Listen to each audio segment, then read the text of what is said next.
From Content 360, this is the state of client acquisition. Welcome to the state of client acquisition. This is your host, Michael Bohannes. This week we have another in-depth conversation with Evan Thompson, who describes himself as the Machiavelli of business. We had a very good conversation in episode 1 of the new series, and that was about Evan's book, Don't Chase Your Dream Job, Build It.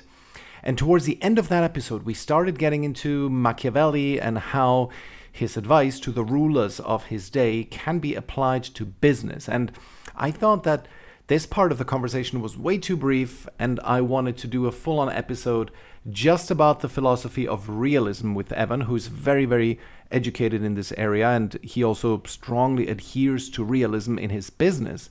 And I knew, frankly, quite little about that, and so I was really interested in that, so that's why we did this follow-on episode. So realism, in its essence, it forces us to see the world as it is and encourages us to adapt to it. That is the essence of realism, and at its core is the sentence from Thucydides in his book The Peloponnesian War, and that says, "The strong do what they can, and the weak suffer what they must." That's the essence of realism. And for the idealist in me, and idealism would be the antithesis of realism, for the idealist in me, that sounds so harsh and cruel. And yet I have to accept that the world is a harsh and cruel place, and that my idealistic desires won't really change anything about that. And it's better to make yourself strong than to weakly wait to suffer what you must, especially when it comes to business and surviving in a competitive marketplace. So those are the topics we'll be covering in today's episode. I've learned a lot from Evan, and if, like me, you are a novice to realism as a philosophical current, this episode will be a great introduction for you. And the way it ended up being structured was that we started out discussing a sales call that Evan and I had. We are partnering on a few proposals to clients, and we had that discussion with a prospective client earlier the day, where it showed that his approach was a more realist one and mine was supposedly more of an idealistic one. Although in the end, we both kind of realized that even my approach was a realist one. So there's an interesting plot twist at the end. But anyway, the rest of the conversation was basically Evan laying the foundation of realism with examples from Thucydides, Thomas Hobbes, Machiavelli, Edmund Burke. And I frequently interrupted Evan with questions and attempts to apply his thoughts to business. So this is not a dry and boring philosophy lecture, but packed with really applicable insights.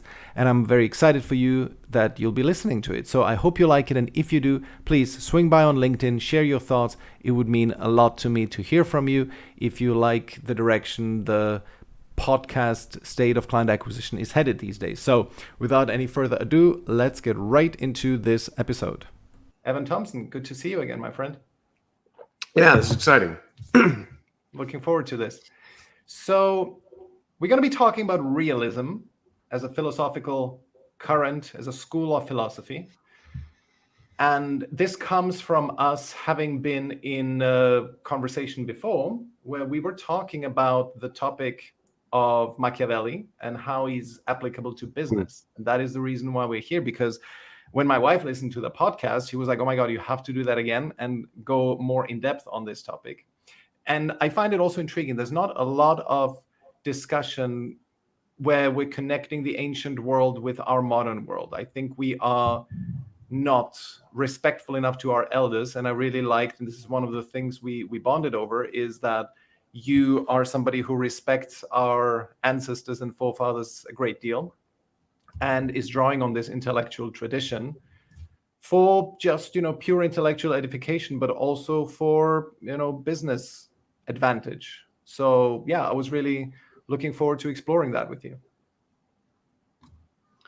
That's obviously where our relationship started. And I've talked about this in several instances, including my book as well, where I highlight the kind of the difficulty within business, where there's not an ancient library of business topics, and but at the same time, I think we should be compelled to try to draw from the oldest ideas we can find, and find a way to bring them forward, and in a way that's kind of a bit an interest of mine, and I'm doing more and more with respect to that, I think. Yeah. So.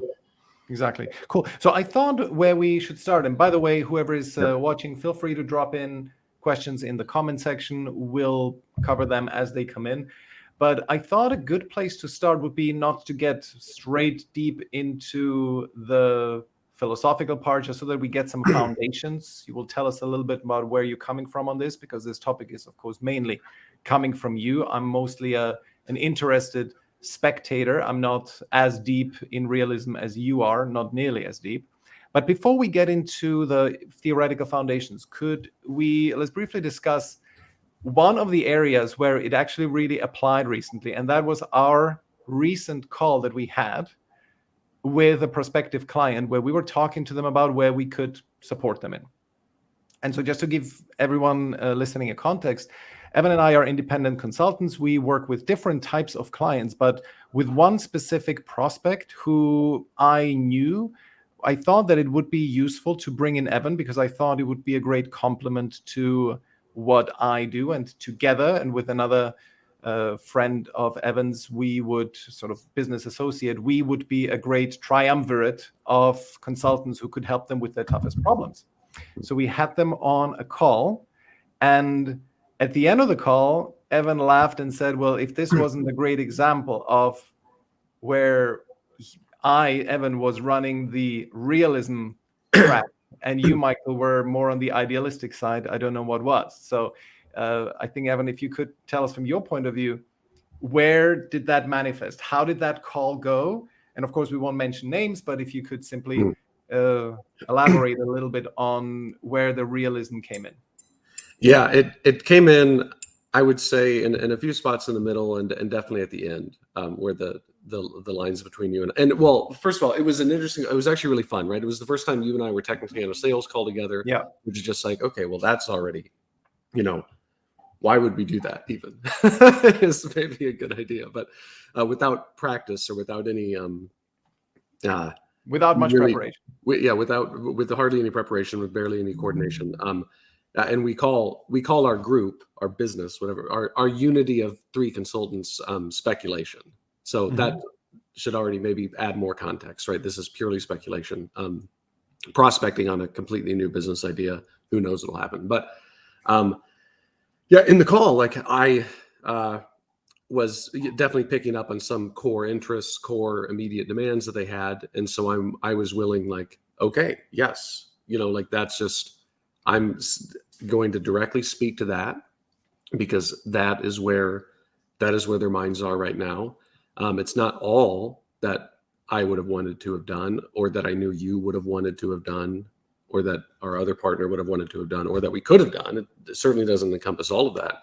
But, the goal, it wasn't, in my opinion, to sell on every possible thing in the first conversation. It was to, sell a minimum viable product of things that were agreed upon and understood right now, and as trust is built and as results are given, to expand that over time, kind of in an incremental way. Whereas you were insisting on continuing to talk about this really important thing that they needed to do with their marketing, which of course I agreed with, but they just didn't want to hear at that time. And you were driving that point home. And obviously we had different tactics and so, it's all of that. So I'm not necessarily saying entirely about right or wrong, but it revealed a difference in style. And again, like I said too, like if it were any other call, my realism could have been off-putting. You know what I mean? But maybe not though. But I mean, just to put it a little bit more concrete, what we wanted to, at least what we were presenting to them, were two separate areas, right? So we of course work in the area of lead generation, client acquisition, growing their business, marketing, and sales. And so the area where it turns out that they needed the most help was to get a little bit more predictability in their current MQL-based client acquisition methodology. Yeah. And what my approach was to say that yes, absolutely, there is work to be done in this area. You largely seem to not know where your leads are coming from, what compels them to start the conversation with you, and it's all relatively, it's unknown. It says you just simply don't seem to know what predicts a possibly good lead, right? And in the meantime, you get a lot of people downloading your content, and then you are prospecting with them, and the lead scoring also does not predict the success. So there's definitely work to be done in that. However, this is just a small part of the clients who are possibly looking to become clients. In reality, there's this vast ocean of people who need to be educated about your product, and this is where demand gen comes in. And so I was also not at length, it wasn't like I was trying to push them in that direction, but I was saying that this would be an additional thing to also work on. And their reaction was pretty clearly, no, we will not do any demand gen. We are very ROI driven right now. Yeah. So we would be only interested in that first part. Yes. To which I then said, okay, then because the time was also ending, I suggested that we would be following up with an email, right? And just telling them this is what we would be doing for them. And just if you could quickly reiterate what you would have said at that point. I would have said, thanks guys for the call. It was great to get to meet all of you, but I'm not sure if we're the right fit. Okay. For a lot of reasons. And one of the biggest ones is I just don't believe they thought they knew what they were doing, right? So they were confident in what their approach was. So they didn't believe they needed to learn something new there. They didn't want to learn anything new from you, unfortunately. There might be other reasons why that's the case, but but at the end of the day, when I see, it's like, okay, well, in your guys' view, there's a very small problem to solve, and you don't own the company anymore anyway. So how much value can I get out of this deal? Likely not very much. So that's what I saw. And it's just like, we're not looking for clients. We're looking for a very specific type of client where we can provide a very serious amount of transformation over a period of time, and so it was just not the right fit. And that's all, and nothing bad. That's not a bad word, right? It's just, our interests and their interests were aligned, and so. But I mean, just to tie it, and now let's get into the real meat of the topic. I think it showed a real difference in character between us, where I tend to be a little bit preachy, right? A little bit. I try to convert people to my side. While I think it's not necessarily a bad thing, right? It is. Yeah. It helps me to establish a certain narrative, which in the end for marketing is really good.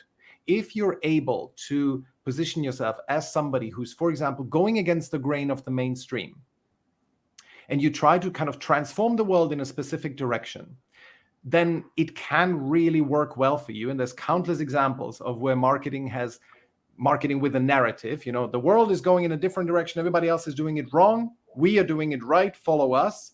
That kind of transformational narrative marketing can absolutely work. I think on the other hand, where you are very right in this case was that they simply are not the target for us to try to drive this kind of change. It's simply this kind of narrative marketing needs to be done relatively purely inbound, I would say, where you just present it to the world, and if people respond to it, then they take you up on it. But in the end, this is the difference between our approaches, where you essentially, and this is what realism effectively tries to accomplish. It says, look at the world how it is really, and then you adapt to it for your maximum benefit. Is that right? Did I phrase that correctly? I'll accept that, but I have some foundation to lay over the course of this episode. Yeah, let's do it. Let's lay the foundation of realism. But you were talking about change, though, right? And so, and there's a really interesting quote from Machiavelli: "Nothing is more difficult or perilous to undertake than to lead any form of change, because you will have enemies of everyone who benefited from the old system, and only tepid allies, people that could benefit from your change. So it's a hard thing to do. It's always difficult, and so and that doesn't mean don't fight for change. How do things get better? They have to change. Okay. But so it means when you're doing that, it has to be done with the utmost caution, the utmost respect, and the utmost discipline, because it is dangerous. And typically when you try to enact a certain type of change and you do it poorly, you end up actually cementing the cause of change resistance. And then you get unsubstantiated resistance to effective change over time built into a culture. And so that's why it's like, well, wait a minute, we need a change force, and we need a stabilizing force within countries, within societies, within businesses. And those have to both engage, and well, it's going to be more effective if they're both very disciplined and very substantive and engaged appropriately with each other. Otherwise, they start to become irrational ideological forces that aren't looking at data, that aren't looking at opportunities, that aren't properly addressing threats, and either moving in one direction or not moving at all on the basis of superstition. Could you read that quote again from Machiavelli about change? I was going from memory, and so you're going from memory. Wow. I was probably a little bit off. Again, there were a few great points in it. Nothing is more dangerous or perilous to undertake than the institution of some form of change, because you will have enemies of all the people who have benefited from the previous regime, and only lukewarm or tepid allies, the people who will benefit from your change. That's not exactly. I'm like 95% on that quote, though. But yeah, yeah, it's that you. The thing is, if you know what if you know that on the other side of change there is benefit to be had, and especially if you can already point to examples, right? Especially like still tying it to that discussion that we had with our prospect, is that I can point you specifically to examples of people who have done demand gen, companies, right? Different people, different product, different customer, different style, different approach, different personality, different manpower, different strengths, different weaknesses, different threats, different opportunities, different competition, different country, might be a different language. So that's at least enough for anybody to reasonably say, okay, well, this is at minimum not a like for like conversation. And it's most certainly, and I know you can't possibly mean this is, but what if we know what will happen with the change? Okay, no, I'm sorry. That's not real. That's not real. There's no such thing as we're going to change this and we know exactly how the Plinko pucks are going to fall. If that analogy works in your mind. Correct. We don't. We won't know. Okay, but what to make of this? I mean, does that mean that we need to simply accept the world as it is? Well, no. That's what wait a minute. But did you hear me 2 minutes ago? Like we do have the world as it is, and we're dealing with the world as it is. And any change that we bring forward has to have that proper consideration, and it has to account for the risks. It has to account for the difficulties. It has to account for all the differences and variations, different viewpoints, different strengths and weaknesses of people, and an understanding that invariably any change with it at any level will produce a different set of winners and losers to a certain extent, right? Not that winners and losers generally are predetermined by a system, right? A system does gravitate towards a certain benefit, while then at the same time, there's a lot of individuality and autonomy within it, right? So, but, I mean, just again, right? Like, let's just talk about the most basic thing, like a changing of the tax code. Okay.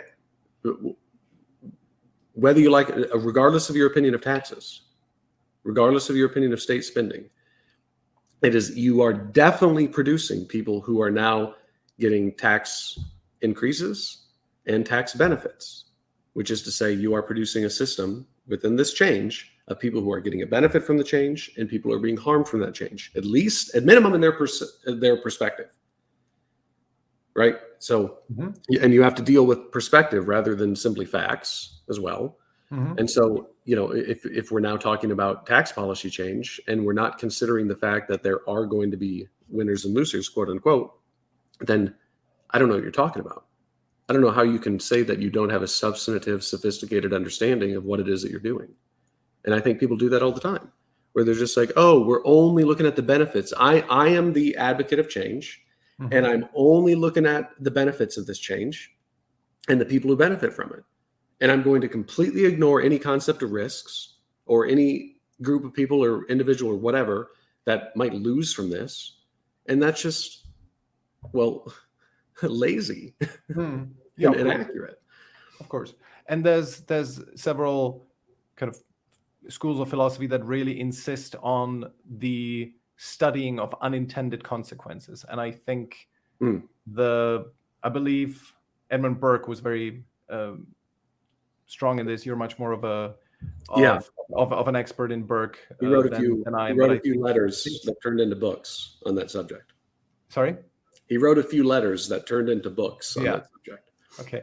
Let's quickly go into the comments. Barricade gave us the whole quote.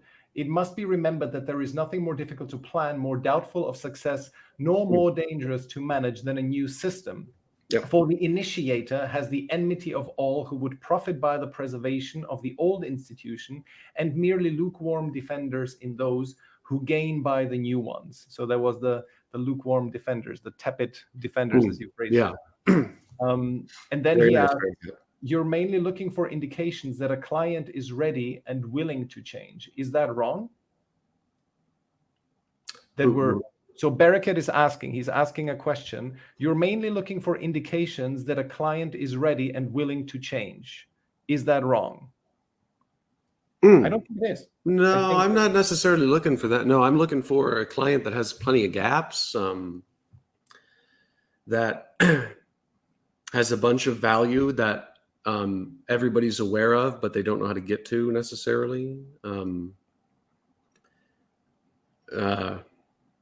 Right mentality, personnel. I mean, there's so many factors to consider with what would be the right fit client for me, for you, for us.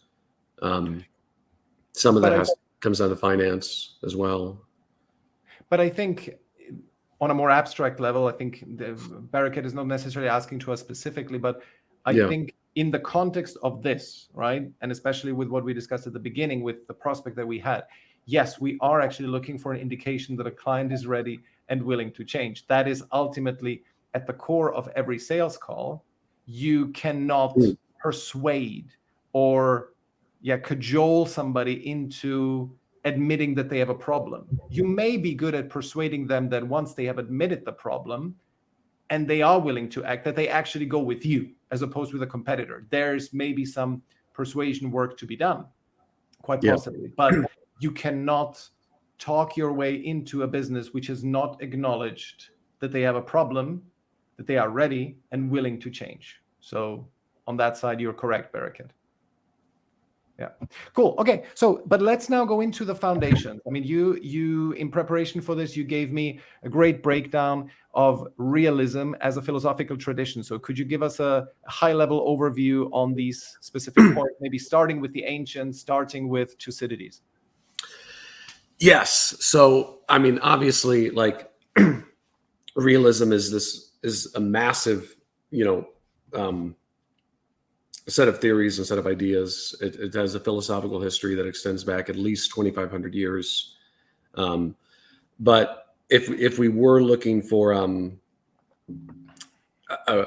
is the grandfather of all of this, we'd probably say Thucydides, a Greek historian, writer, and brilliant. You should read him. But anyway, Thucydides' work is pretty impactful.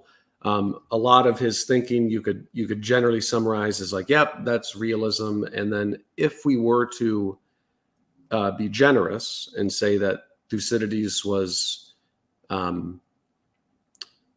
far more historian than he was philosopher and literary figure, and again, that's up for some debate about whether he was writing histories or whether he was molding histories into the history he would prefer to tell, philosophically speaking. That's debatable. But if we were to be generous and say this is more history, we could say then, okay, well, then there's a lot within ancient Greece that we could see as quite a bit of realism. So that's kind of a little bit of a backdrop there. So Thucydides in the history of the Peloponnesian War, which recounts the war between Athens and Sparta and how that impacted the Greek city-states over time.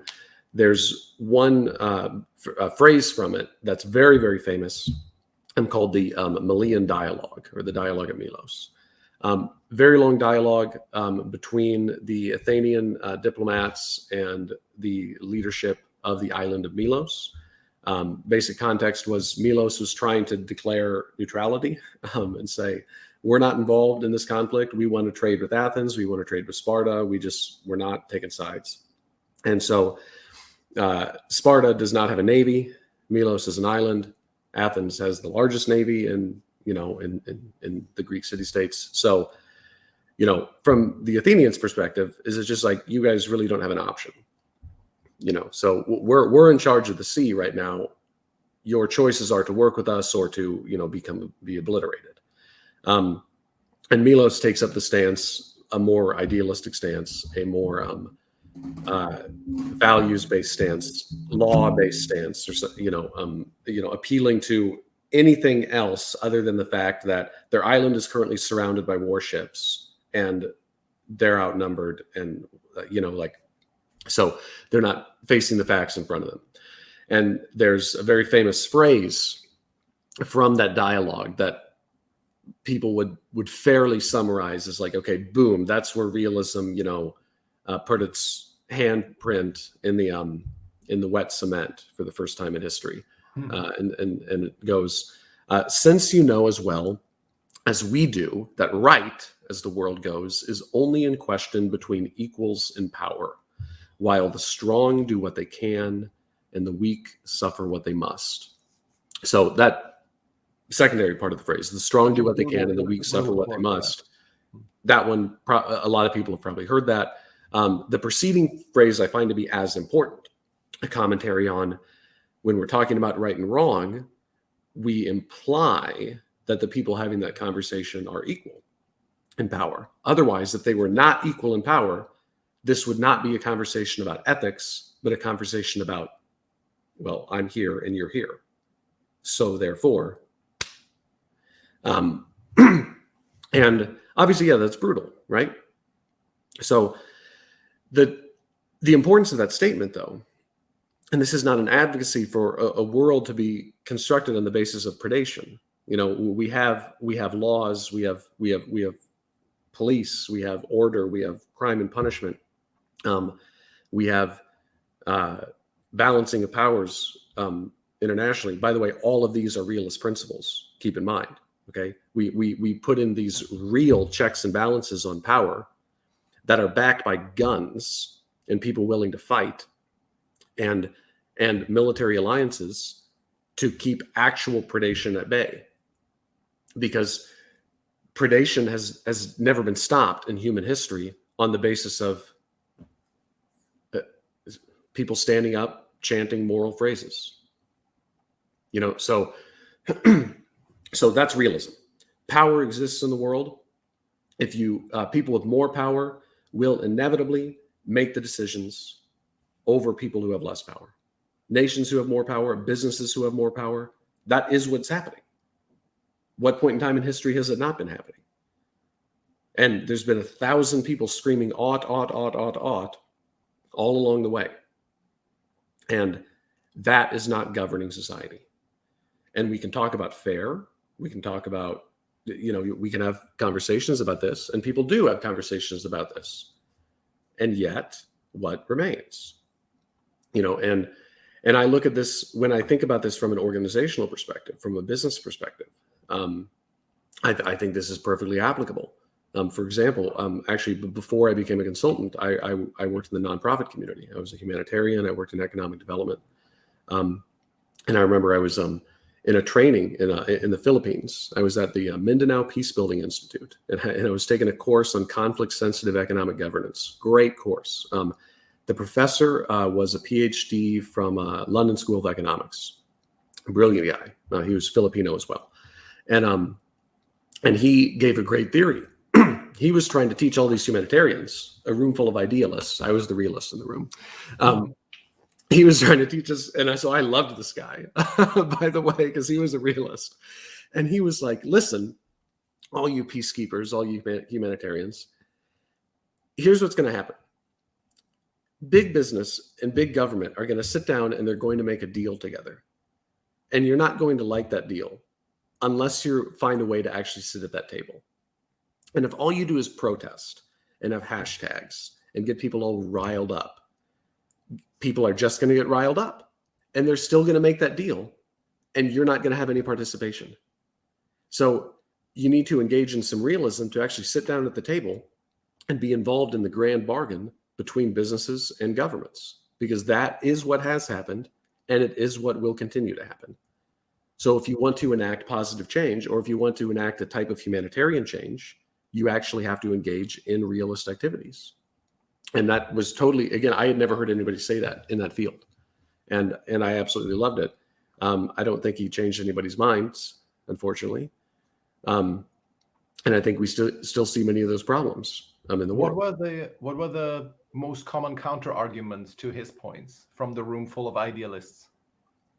Business bad, government bad. I meant arguments. I didn't mean just shouts into the void. I've summarized them though. Yeah. Okay. So, okay. But the point is that's not the case, right? Like the kind of like that Machiavelli quote, where we are, when we're enacting change or when we're doing anything, we have unknown outcomes that are unfolding. It is dangerous and perilous and it is hard to undertake. And there's another Machiavelli phrase that's just let no government, and again, I wouldn't just say government, let no individual, let no city, let no business, let no nonprofit organization think that it is going to be engaging in assured outcomes or safe choices, but rather risky, dangerous choices that are unknown. That's the constant future we're running into. But okay, I'm sorry, I'm drifting off a bit. I'm trying to honor the foundation I'm trying to build here. Point being, Melian dialogue of Milos, Thucydides. Power is a thing that exists in the world, and it is governing the world. And businesses, countries, individuals who are stronger ultimately are making decisions over that which is weak. And that is what has happened. It is what is happening, and it is likely exactly how that is going to continue. So if we ignore that principle, we're just going to be missing. It's like ignoring mathematics. 2 is greater than 1. It is I think approximately the mathematical expression of the strong do what they can and the weak suffer what they must.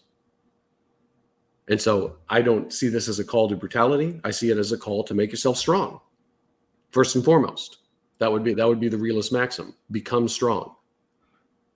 Okay, can I quickly interject? Yeah. Yes, it is a call towards becoming strong yourself, but isn't it also a call to implement institutions so that those who cannot make themselves strong do not suffer, I want to say unduly, but what is due suffering?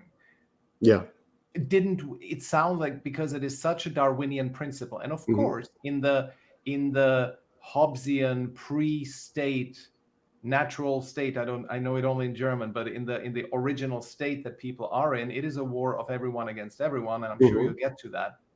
But isn't the moral imperative, besides trying to get strong yourself, which of course I 100% agree with, this is what you also have to teach your children, that it's not, the world will not conform to you. You have to be strong to withstand the slings and arrows of outrageous fortune. That's your goal. But aren't we also, by virtue of this fact, compelled to protect the weak one way or another? I think a society is incentivized to, and this has become increasingly true, I think, as the world has become richer and richer.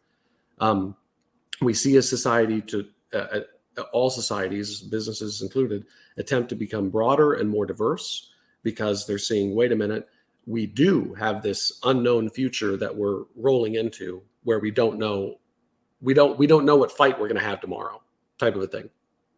Okay, so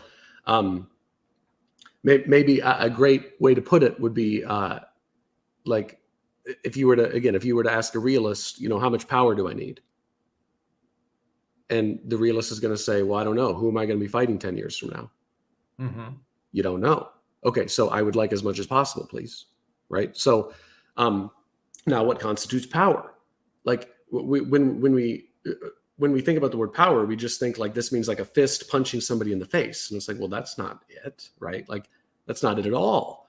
We have, part of that is the power of speech, the power of values, the power of cooperation, of teamwork, of intellect, of creativity, of design. These are all things of providing welfare for people. Again, if we were to think about the first welfare program, it's ever the first and one of the largest per capita welfare programs that's ever existed. You know what it was? And who did it? Julius fucking Caesar. The grain dole. He fed 1 million people in Rome consistently. So like there was a Caesar. When comes such another, right? So that's how you get statements like that said about you when you prevent millions of people from starving for several years. So on the basis of your power, right? So yeah, that's an interesting thing about power, right? Again, we look at all of the bad things within power, and there's obviously bad things with power because there's war, but there's never not been war, right?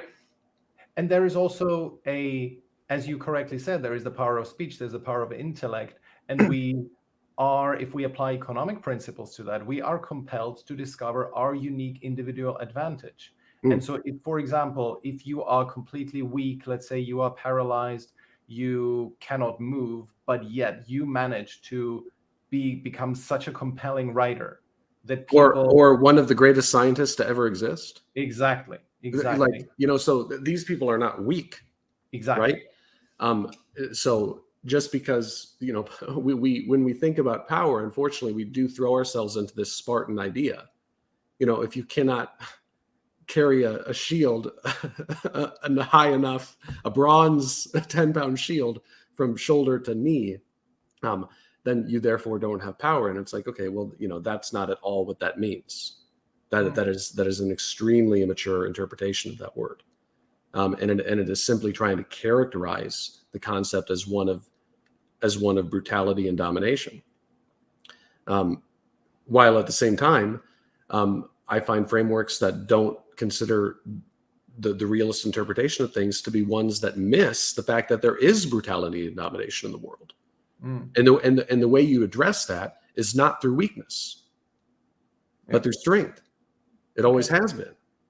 And so another critical realist framework, right? I don't know if you've heard this phrase before. It's kind of a weird phrase that only realists know, I think. But like the world is in a state of anarchy, right? That is a core realist belief.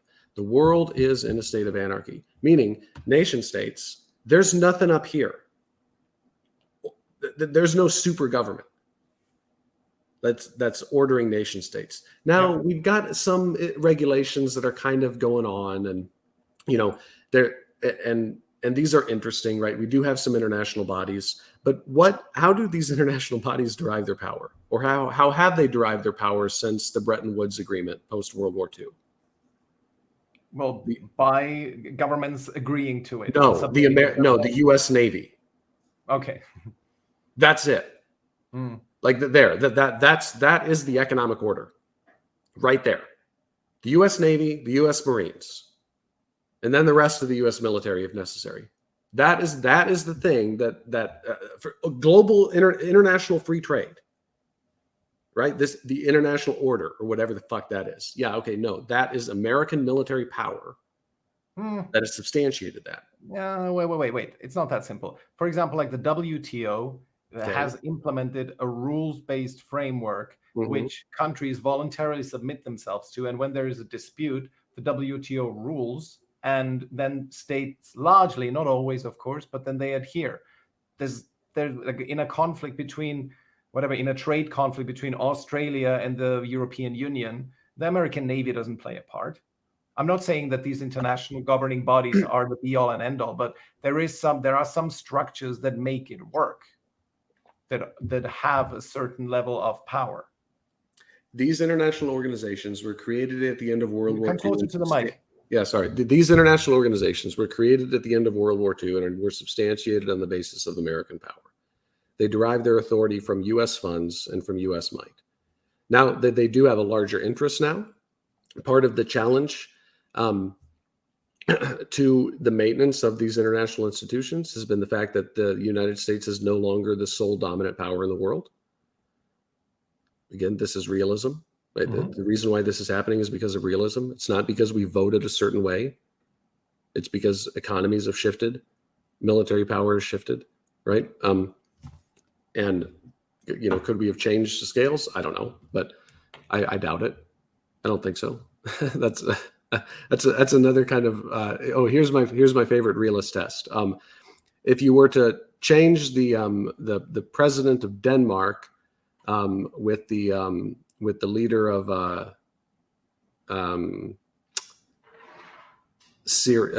Libya, what would happen? Nothing. Yes. There would be no change. Yeah. Okay. So the president of Denmark is largely doing things that are allowed within the power structure of everything to do with what the state of Denmark is. And as is the political leadership of Libya. It's not based upon the moral individual constitution and secret wishes of the leadership.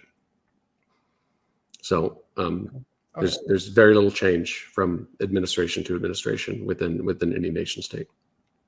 Let's get back quickly. Let's round up to Thucydides. What is the upshot? What do we learn from Thucydides? Oh yeah, I know. I think I have totally left off on. I've already passed on from that. Thucydides were good. Power is a thing. Strong do what they can, weak suffer what they must. That's what's happening, and it's a call to strength. Call to strength. Got it. Sovereignty is predicated on strength. Period. Right. You might have some other things come to your aid. You might have some law. You might have some help. Right.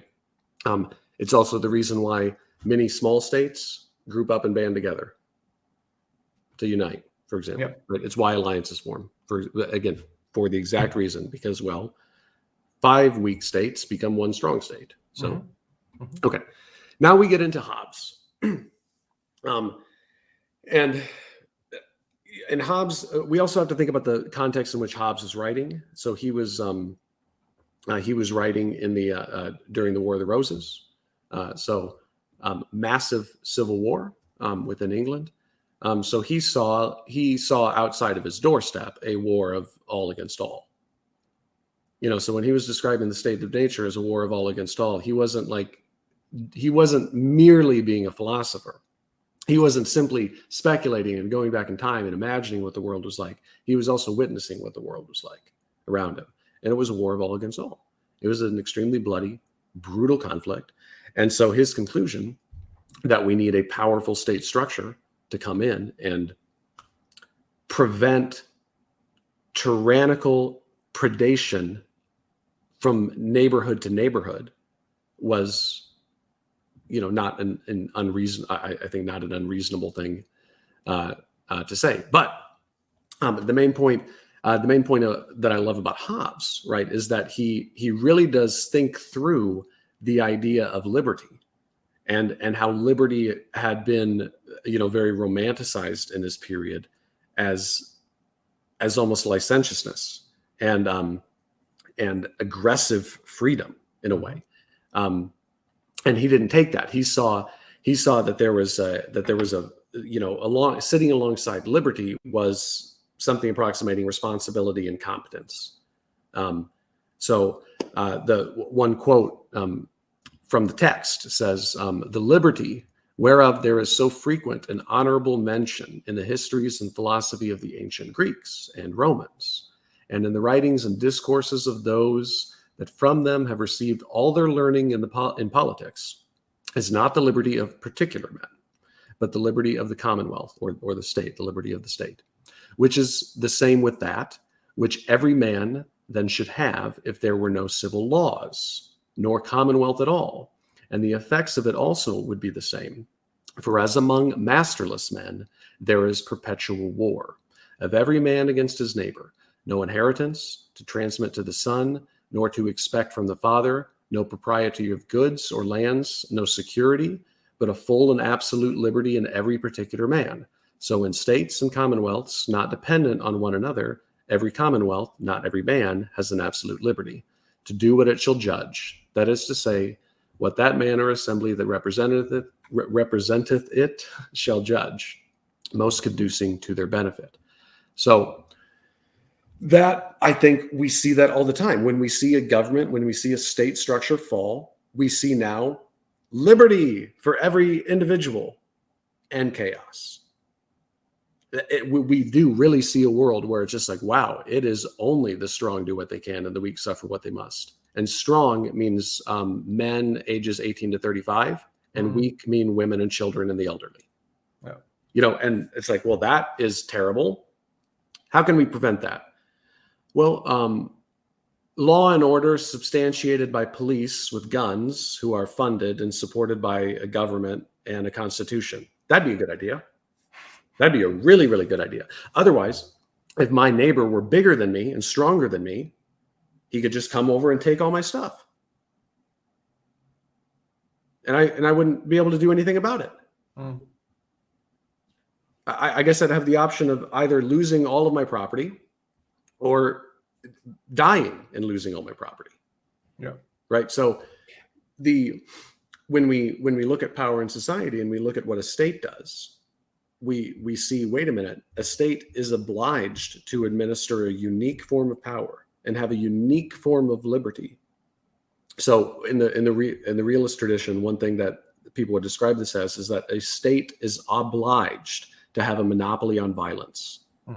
That the state is the only thing that is allowed to conduct violent activities legitimately, that no one else is allowed to legitimately engage in a violent activity, because that undermines the entire fabric of law and order right from that.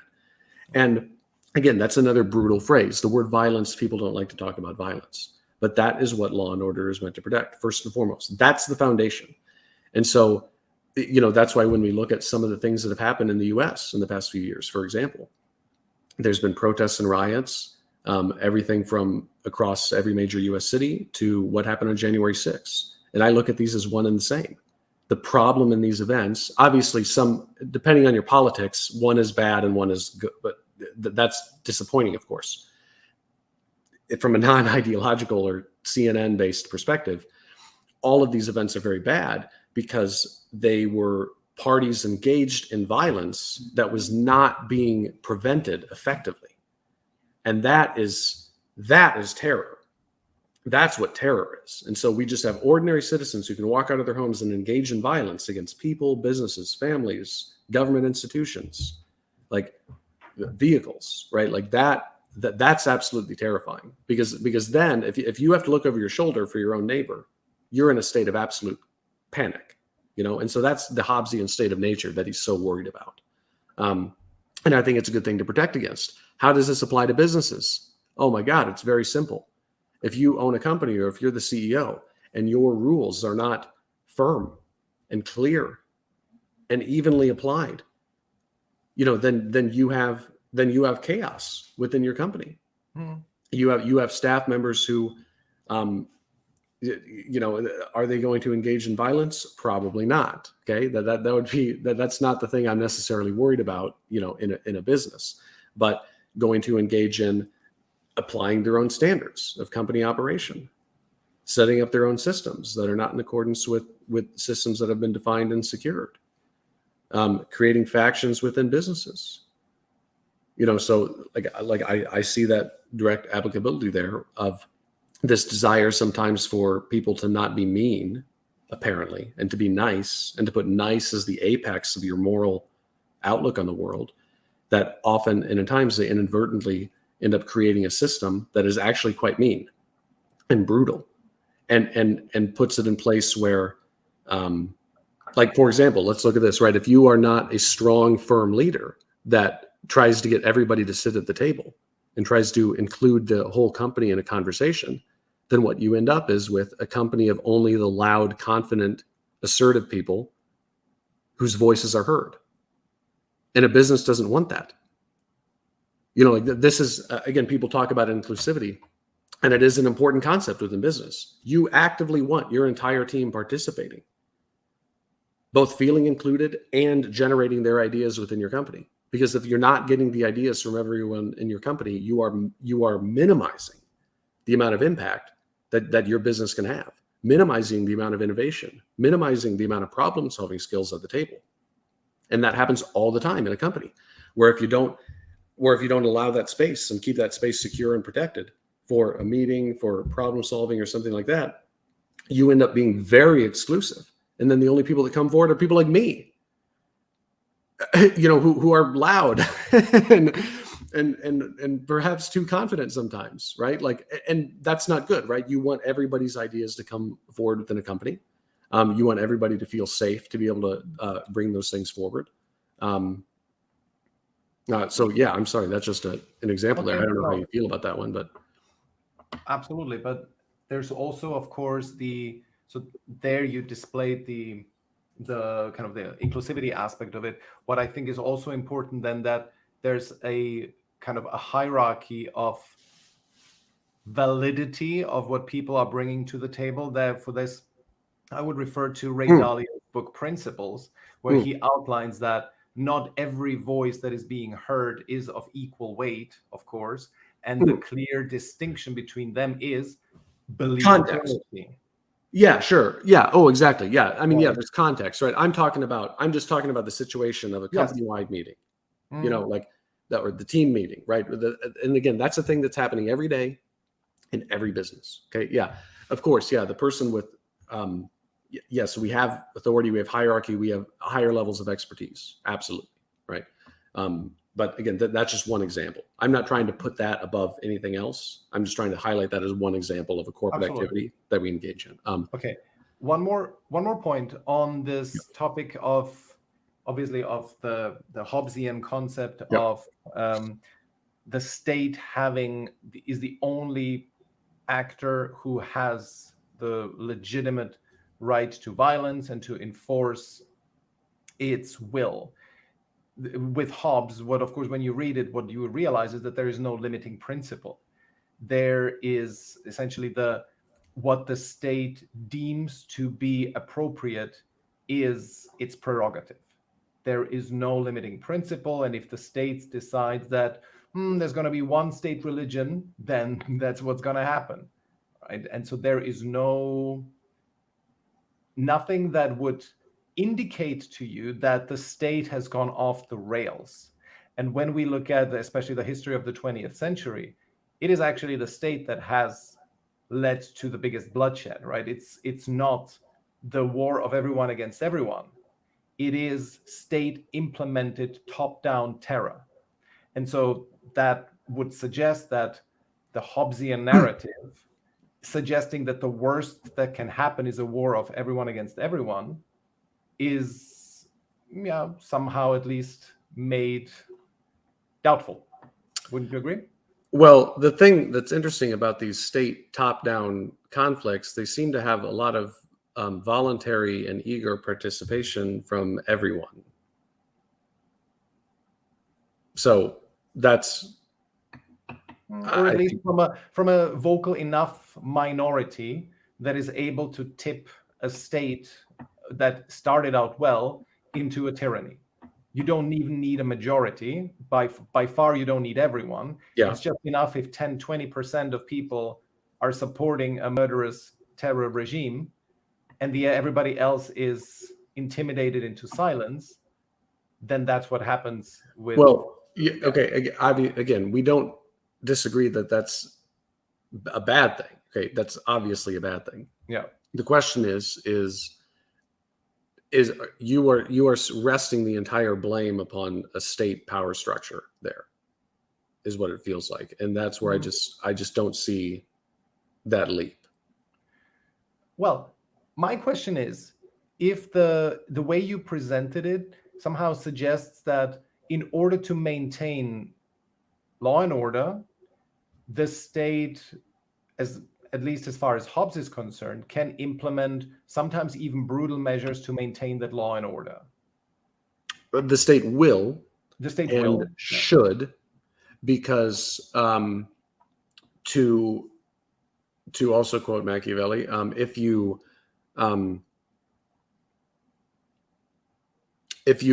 allow violence and criminality of one person within your state, if you show justice and mercy to them, you end up offending thousands. Mm-hmm.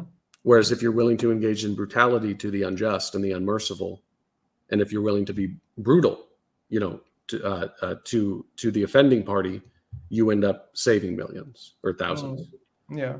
So yes, no, there isn't a limiting principle. Is there poor enforcement? Absolutely. Is there perfect execution? Never. Right. So we're always going to have, again, imperfect execution. We're going to have ineffective administrators. We're going to have people who are in power who are not appropriate or wise. But again, there's been peaceful, productive nation states with morons and brutes as emperors, just as there have been philosopher kings who have led their state into ruin, tyranny, and chaos. So but on what you're saying, it is a perfect segue right into Alexander Hamilton, particularly Federalist number 10. So, okay, this idea of there being no limiting principle. Well, it's like, well, of course there's a limiting principle. It's called factions within a society. So factions will always exist in society. And the point of a good state, the point of a good power structure, and the point of a good culture is to not limit the growth of factions, as they are inevitable and guaranteed, but it is to limit their power effectively, to make it so they do not have absolute power, right? So this is why, is there a limiting principle in law? Well, no, of course there's not. Is there a limiting principle in natural law, though? Probably, right? And this is what Alexander Hamilton is talking about when he's talking about factions within Federalist number 10. He said, quote, there are two methods of curing the mischiefs of faction, the one by removing its causes, the other by controlling its effects. There are again two methods of removing the causes of faction, the one by destroying the liberty which is essential to its existence, the other by giving to every citizen the same opinions, the same passions, and the same interests. The interference to which we are brought is that the causes of faction cannot be removed, and that relief is only to be sought in the means of controlling its effects. I think that's a perfect quote. I agree with that completely. Obviously, if we were to eliminate, individual liberty of opinion, of association, of conscience, we'd be in the worst possible tyranny that we can imagine, right? And so, well, if we allow for that individual freedom, both within people, within families, within companies, within cities, and all of that, we are inevitably going to give rise to factions, people disagreeing, even disagreeing vehemently. And we can look at this politically. We can look at this within a business. I deal with this all the time with a lot of my clients, where there's arguments and sometimes people get frustrated, and I'll say, listen, this is a good thing. We're having a aggressive disagreement about the future of the company and about how to go about it. And we have people with different perspectives who have the authority and the experience and the know-how on how to grow this business. And they're fighting vigorously for what they calculate to be correct. We don't want to limit that faction. We simply want to prevent it from derailing productivity. So we want the debate to take place. We want even the vigorous argument to take place. But we don't want the vigorous argument to result in a revolution or civil war or the domination of the 51%. Yes, what I see, again, and by the way, when I bring up counter arguments, it doesn't mean that I necessarily agree with them, but I just think, what could one say against that? Is that The problem is that very often what constitutes healthy, vigorous debate is very, very subjective, right? Many people would simply, by discussing a very controversial topic briefly and just allowing the people who are on one side to just voice their opinions publicly, and then, like, let's say in one company meeting, in an all hands meeting, right, whether the company should be sold or not, like, and one faction is very much against that and the other one is exactly for it, right? And then you just have one instance of a debate, and then that's it, and more points could be brought up. What is the right balance? When do you, I know it's difficult to say in abstract, but I just feel that the inherent problem in this is that there is no clear delineation of what constitutes healthy debate and at what point is it paralysis. And when is healthy debate worth stopping in order to move forward? When do you have to overrule, and so that the Hamiltonian effect can come to pass? Yeah, well, eventually a leader has to make a decision. So from the Cyropedia, diversity in council, unity in command. So I mean, that's got to come into play eventually, right? And yeah, we can't be engaged in endless debate. But even that, I would say what you're describing is an effect of debate, gridlock, paralysis.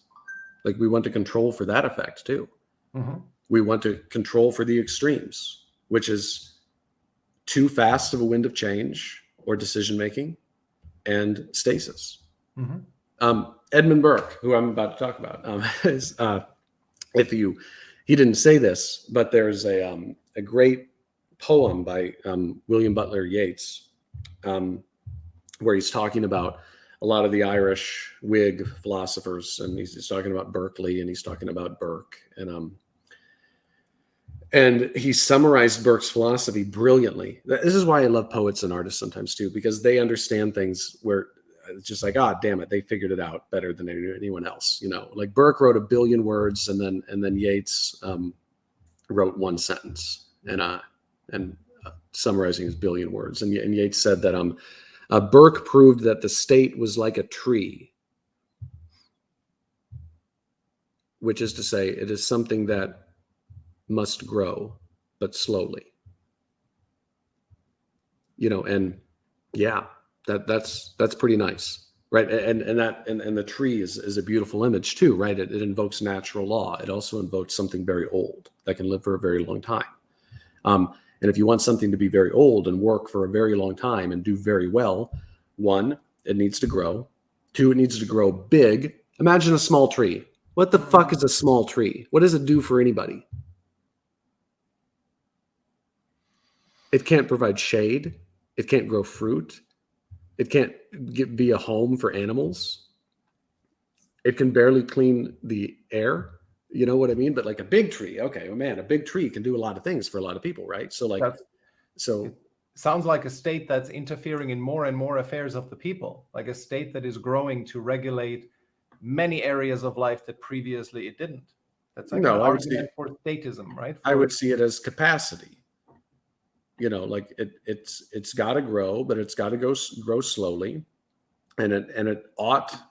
Well, should it not grow? Do you not want your state to become more capable, or your society in general, or the world around you to be more productive, to be more efficient, to have more wealth, to provide greater prosperity, to have more opportunities for more people, to be a home to more people? I want the state to limit itself. And in that, I'm a classical, I don't know what you would call it in the American tradition, but probably a Republican, where you would say that I want the state to be as limited to the most necessary functions that it has. Sure. Okay. Well, get out of the way. Again, but you're putting certain leaves on the tree that I'm not putting on there. Like a state. So one thing that, again, even a Republican in America, that they want a strong, powerful state that's able to protect its borders, defend against invasion, provide for the common good, enforce law and order. So like whether we write in how much funding, I'm not making a comment about what the education funding is,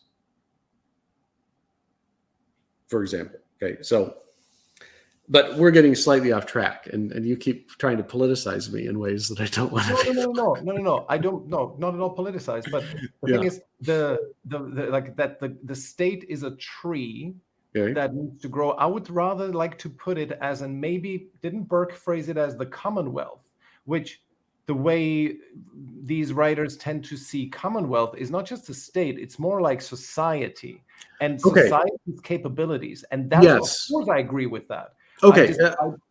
Right. But actually, and actually, that's when I say state, that's more what I mean. Yeah. I mean the whole fabric of the nation. Fabric of the nation. There we go. Yeah, yes. That would be. I'm more accustomed to using the word state, but okay. Yeah. But yeah, if I were to regard great realist philosophers in general, when they are using the word state or commonwealth or something like that, yes, that's precisely what they're talking about. When they, on the one hand, when they're talking about the power dynamics of that, they're vesting power within the traditional legitimate representatives or monarchs or what have you, right? But when they're talking about the whole of society, or most of their commentary on the state or the commonwealth or whatever, right? That they are talking about the whole of society, the whole of the people. Yeah. And that's not easily, but again, because that's not easily divided. That's the point, right? Like again, Denmark, Libya, whoosh, no change. Why? Because of the state, the whole of society. Yeah, the state, like, as in, if you use the word state as in the state of affairs, right? How everything is, because the state of things. the situation in Libya is due to history, traditions, society, whether the society has had a certain, has gone through certain stages that others haven't, and so on, right? So I think it's a definitional problem, right? When we say state, but okay, let's continue with Burke. You were there. Okay. Yeah. And so now we're going to Burke, and this is where this is where I kind of conclude. And I think you'll see how I've hopefully at least, wrapped up what I'm calling my foundations of realism: Thucydides, Hobbes, Hamilton's Federalist 10, and then Burke. So Burke wrote Reflections on the Revolution in France. He wrote a lot of things, but I love Edmund Burke. He's one thing, just as a commentary on all the people that are talked about here, but maybe especially Burke so far. The thing that's brutal sometimes about reading people like this is you realize how just unintelligent you are. Yeah. I mean, again, Burke would fit more in a paragraph than there's more political meaning in a paragraph of Burke, just pull any one, than I think any statement I've ever heard from any American politician in my lifetime. The whole corpus of their work, like it's. And for context, we have to say Burke was a politician. He wasn't. He was. He wasn't airy-fairy philosophers in his ivory tower. He was a man of the real world with obligations as a lawmaker. Yes. He was a member of parliament. So anyway, in his reflections on the revolution in France, I call Burke the greatest pen pal ever, because he was initially, someone had written him a letter saying, "Hey, I'd like your thoughts on what's going on in France." And he wrote a letter back and didn't send it yet. And then things had escalated within France. And then he wrote more to the letter, and then he wrote more. And then he realized, like, okay, this is no longer a letter. I now have to write a book. But he kept writing it in letter format because he had started it as a letter, and he even says that you can read that in the text. He's just like, well, basically I started this as a letter. Fuck it. I'm just going to keep writing it like a letter, but I have a lot to say on this subject because things have really escalated in France. Anyway, he did not like the revolution in France. He did not see it as a victory of liberty. He saw it as a victory of tyranny, ultimately. Anyway, where this is all leading, again, because you're pushing back against the strength and against the limiting principle and things like that, where it's just like, wait a minute, when the strong do what they can and the weak suffer what they must, ends up right where Burke is on, if you have a weak state, everything collapses. you have the worst possible society, right? So if we are ultimately going to be in the binary of strength and weakness, which inevitably we are going to fall, even though there's a lot of gradation in there. But if we're going to be leaning one way in what we should be doing with our lives, in our businesses, in society, we should lean towards strength, because weakness is the greatest possible vice. And Burke says, we are next to see how they have conducted themselves in contriving equal impositions, proportioned to the means of the citizens, and the least likely to lean heavy on the active capital employed in the generation of that private wealth from whence the public fortune must be derived. By suffering the several districts and several of the individuals in each district to judge what part of the old revenue they might withhold, instead of better principles of equality. So the people were devising up how they would tax each other in the new system, right? So instead of better principles of equality, a new inequality was introduced of the most oppressive kind. Payments were regulated by dispositions, a tax on your moral fortitude, to the state, of course, to the ideology. The parts of the kingdom which were the most submissive, the most orderly, or the most affectionate to the commonwealth, bore the whole burden of the state. Nothing turns out to be so oppressive and unjust as a feeble government, a tax by which luxury, avarice, and selfishness were screened, and the load thrown upon productive capital, upon integrity, generosity, and public spirit, a tax of regulation upon virtue. At length the mask is thrown off, and they are now trying means, with little success, of exacting their benevolence by force. So that was his view on the French Revolution. And when what happened? They got a dictatorship soon after that. So it plunged the state into chaos. It was a war of every man against every man. They simply just threw out the old order because it was bad, and they replaced it with an even worse one. And it resulted in,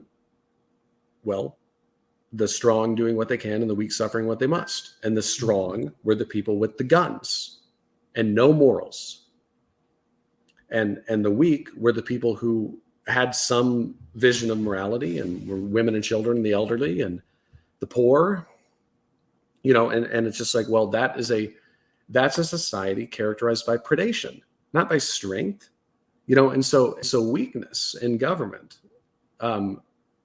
the result is all you get is barbarians who run the state. So morality and strength are obligatory components. And so if you have a moral view of the world, you have to be a realist. Otherwise, you're just a poet. Fascinating stuff. And what I just thought about is, have you read 1984? Yeah. Yeah. So in Orwell's state, it is, of course, a very effective government that is so strong, that is such a strong state, such a powerful state that is so all-consuming that, of course, it could be regarded as the ultimate Leviathan, right?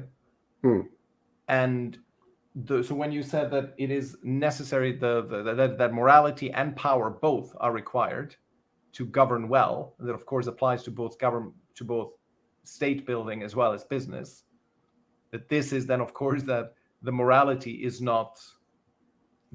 box is not ticked in the Orwellian state, and this is the difference. And one, that's fictional.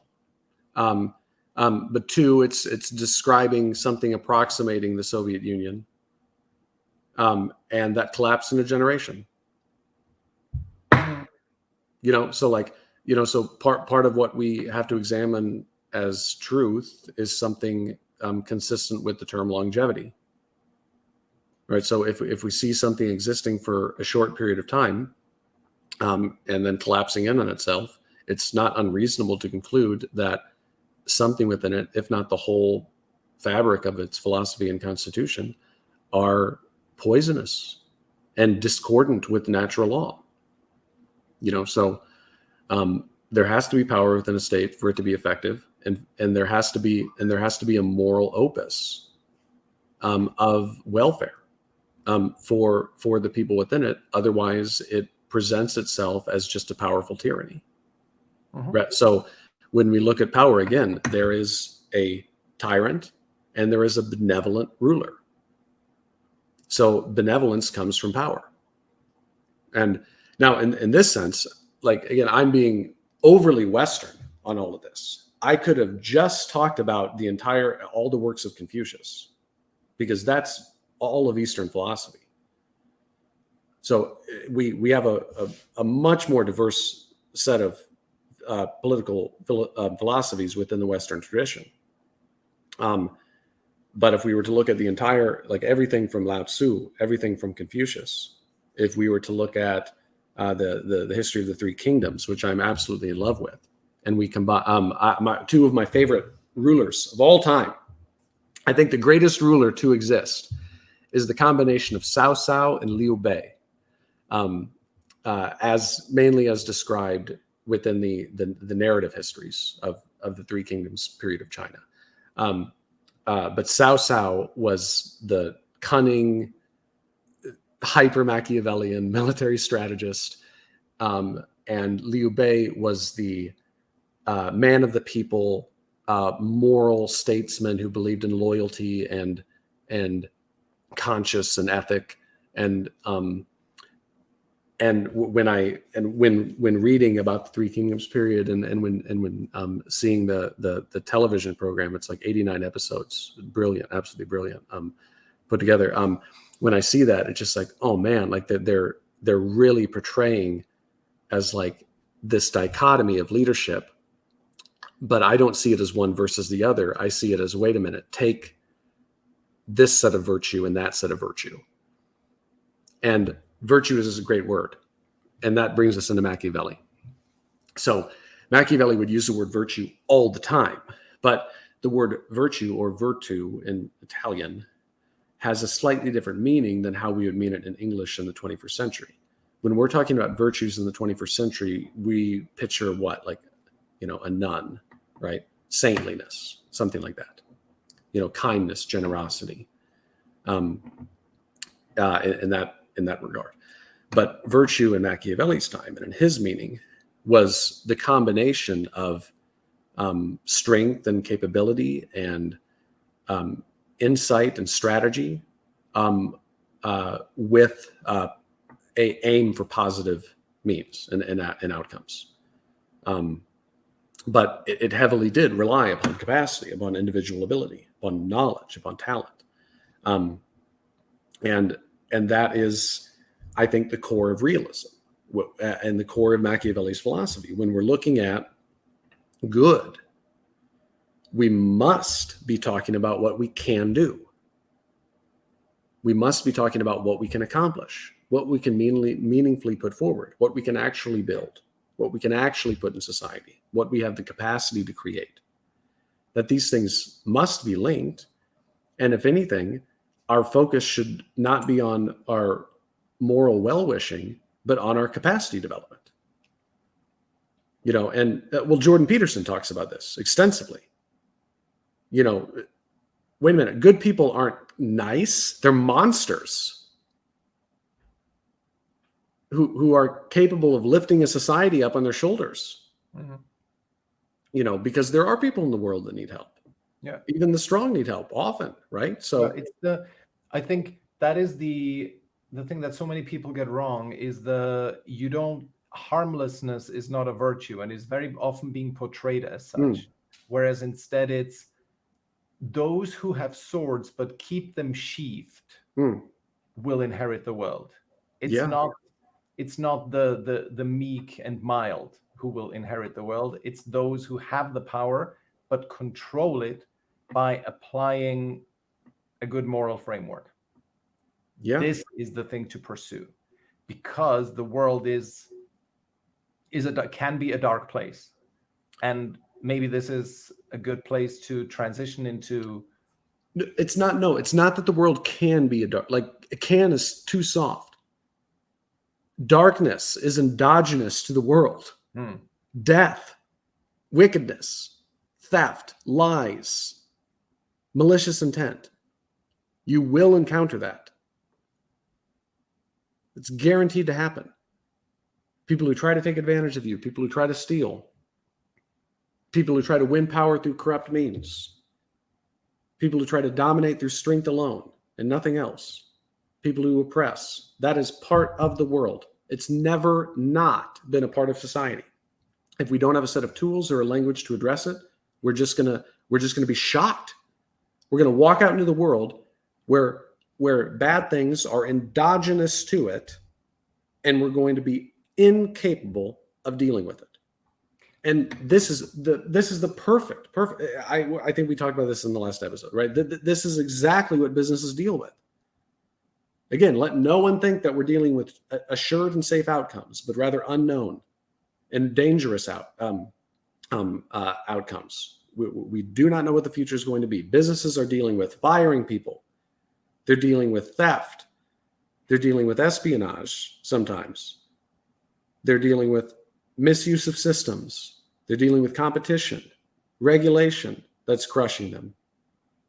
Like, there's no business in the world that doesn't have at least another handful of companies that are trying to put them out of business. So it's a war.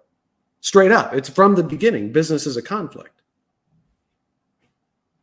Okay, but when I said the world can be a dark place, and you interrupted in saying that, no, it is a very dark place. The issue is that for many people who live, especially in the West, who have only largely experienced peacetime, and if there was a war, then it was in some faraway country, definitely not at home. Yeah. I mean, I don't want to, it's a bit of a cliche that we've gone soft, but I think it's simply a diagnosis of where we are as a society, that not many people have actually encountered malice. Not many people have been, or many people have never experienced, for example, violence against themselves, right? I have, the worst thing that ever happened to me was that my student housing was burglarized, right? That's the biggest crime that was ever perpetrated against me. And it was not even against me. It was just that there was a room that was available to be to be stolen from. So all I'm saying is that this is so endemic, I think, for so many people, that they have not really experienced very many bad things in their life. And that's why, and this is where I'm going into like a very specific application of realism. I wonder what you think about that. I sometimes encounter solopreneurs who tell me, when I ask them, so is your main goal revenue and profit maximization? They say, no, it's not. And okay. I like, for me, and this is kind of where I'm not an idealist, 100% idealist at heart. This is where my realist comes out, and I'm thinking, why the hell not? Yeah. Are you already like loaded, filthy rich? And no, these people very often are sort of getting by only, but their main goal is not profit maximization. It is simply to be useful, to have fun while they're working, to have the feeling that they're adding value. And I'm always telling them, isn't you making a lot of money one of the best reflections of how much value you're adding into the world? If 10 people pay you 10,000, isn't that a sign that you are adding more value than if 7 people say you 700? Isn't that a clear indication? And people don't seem to, very often I see people not making that final conclusion because they've associated profit making as, of course, as something evil.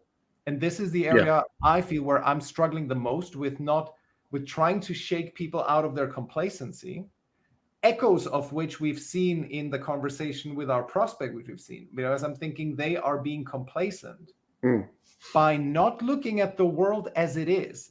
In the end, my trying to convince our prospect into applying these principles of demand gen that I was talking about was partially an expression of realism. Because I'm telling them the stuff that you're doing, cold calling, this kind of fake like ebook downloading and then pretending that these people, scoring them on some arbitrary scale, implying that these people have more buying intent than others, you know that this is not working. So look at the world as it is and investigate the principles of demand gen, because this is where the world is going. And so that was for me when we were in preparation to this conversation. my main kind of realization of where I apply realism, and this is where realism and idealism sort of melds. If you've believed that you have seen adumbrations of the future, and you at least allocate a little bit of capital into this stream of client acquisition methods, just to be prepared. Don't bet the house on it. Sure, Don't bet the company on it. But me trying to insist that they should investigate demand gen is an application of realism. That's a very appropriate strategy. Yeah. Right. And so would you also have the same reaction when you hear like a solopreneur or coach, consultant or whatever telling you that their main goal is not profit maximization? What's your reaction to that? The majority of people say that their main goal is not profit maximization, likely because either it's a true fact or at least a self-belief that they can't make very much money. And so they protect their weaknesses by covering themselves in a statement of moral virtue, apparent moral virtue. Oh, I'm a good person. I'm not trying to make a lot of money. I'm a good person. That's what they're trying to say, right? I'm not greedy, is what they think they're saying. But again, again, to go back to the realist phrase, how much power do you want? I don't know. Who am I fighting 10 years from now, right? How much profit do you want? Well, I don't know. What's the state of the economy 10 years from now? Yeah. What taxes are in place? How's my country, my neighborhood doing? Is there a global pandemic that's shutting down half of the businesses? Do we have any of those answers? Has the housing market collapsed or has it boomed? Has the stock market collapsed or has it boomed? Has there been a change in policy based upon XYZ? Is China now in charge of the global economy? I don't know any of that. Yeah. Neither do you. How about as much profit as possible? So how about we try to get as much profit as possible? Yeah, exactly. So, and then again, that then gets interpreted in this lazy way. Oh, so you mean be extremely cutthroat and screw everybody over? It's like, okay, well, that's going to work for 20 minutes. Yeah.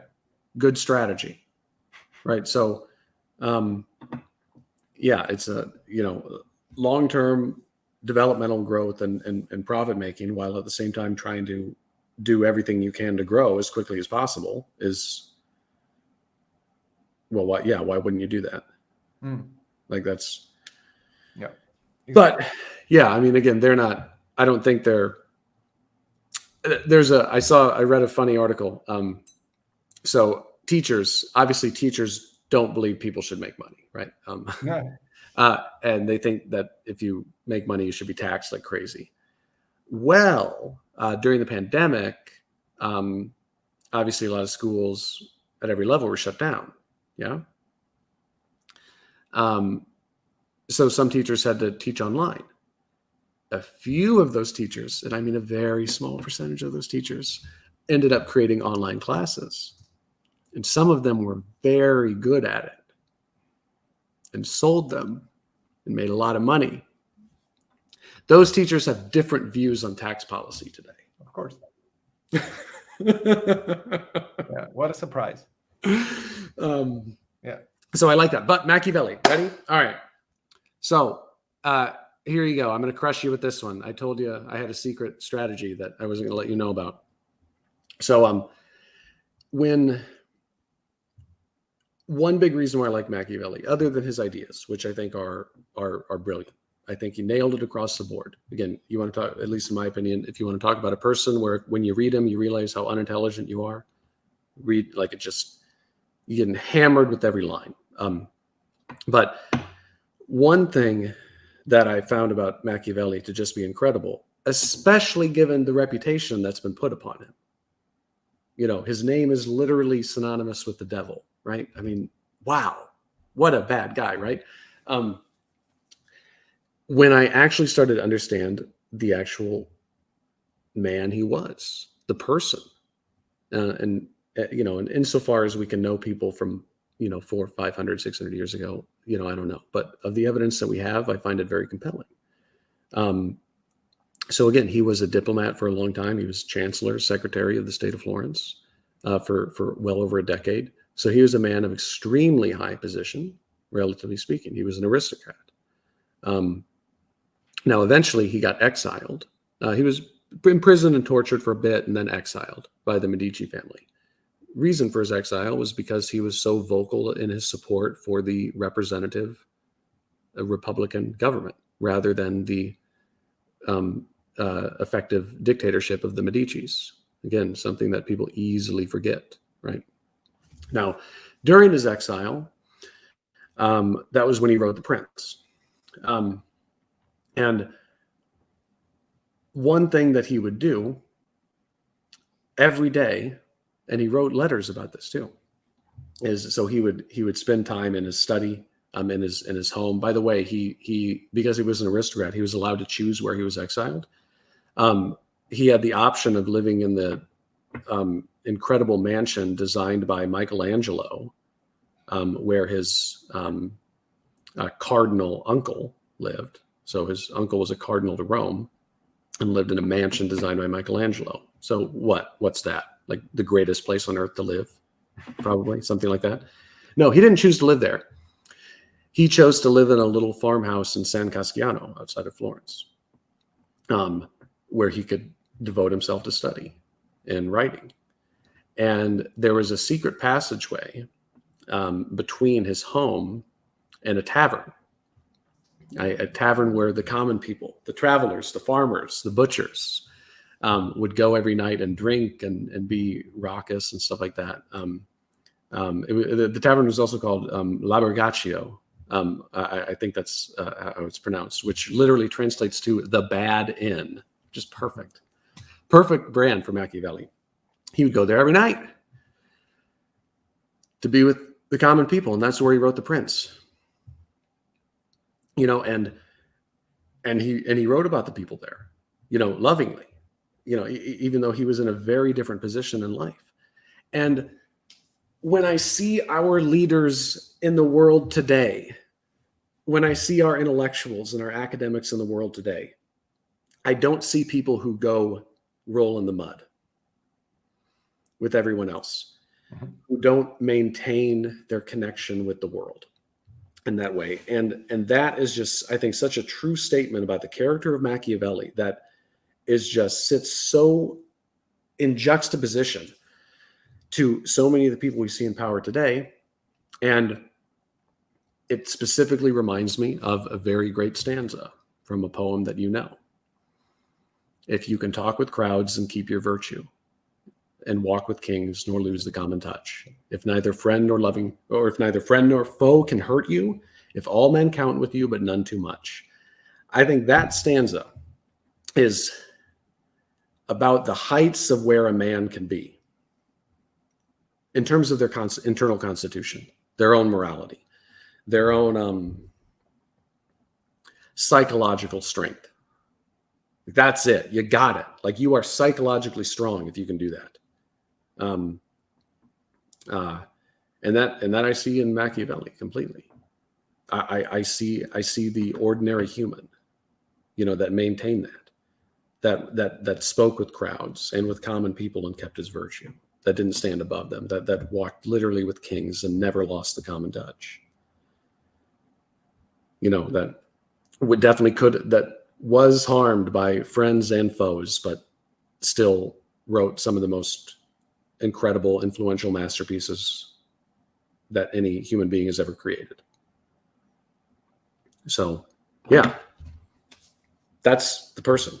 Yeah, I think I'm not surprised, because everything that I so far have read by Machiavelli and about him did not contradict that in any way. What I sometimes wonder as I read his writings is how exactly, where is the limiting principle elaborated upon? Like, where is the limit of it, right? I keep not finding a good answer for how could not the worst, the Stalins, the Hitlers of the world, but where would the Putins and the Lukashenkos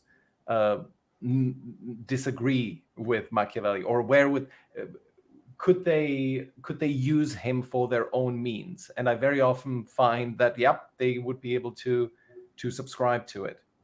But no, I of course 100% agree with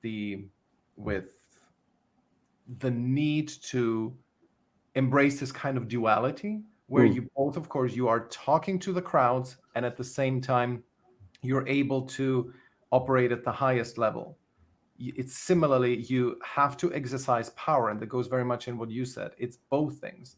You have to be able to exercise power while at the same time also having a very strong moral core. You have to it's the yin and yang principle. This kind of duality is absolutely necessary. Similarly, like we said before, those who have the swords but have to keep them sheathed. It's the ability to exercise power and letting others know that you can exercise that power so that you never have to. And that is ultimately what makes for a good life. Both yourself as an individual, where you are expanding yourself in your abilities, in your circle of influence. This is what life is all about. We have to expand in where we are. And this means, and this is one of the pet peeves, that's why I brought it up. It's people who say, no, I don't want to make a lot of money. I don't need to make a lot of money. I'm not saying it's the most important thing, but how limiting are you? How much do you limit yourself by placing these restrictions on you? It is difficult to make money.